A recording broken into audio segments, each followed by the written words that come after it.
La condizione delle donne in Veneto è ancora complicata. Abbiamo 15 punti di differenza tra l'occupazione maschile e femminile e anche le assunzioni avvengono soprattutto a part-time, abbiamo numero più alto di part-time in tutto il nord-est e precarie, quindi la loro condizione non sta migliorando, anzi.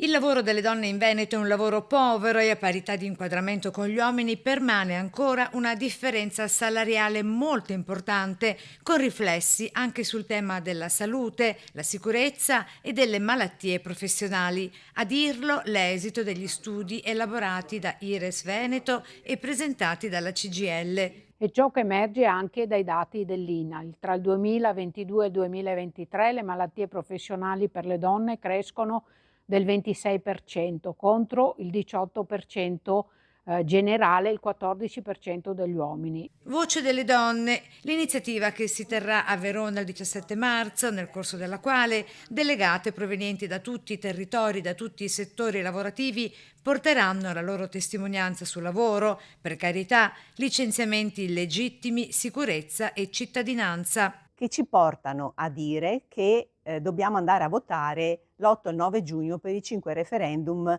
che sono stati proposti dalla CGIL in ottica di lavoro e di cittadinanza.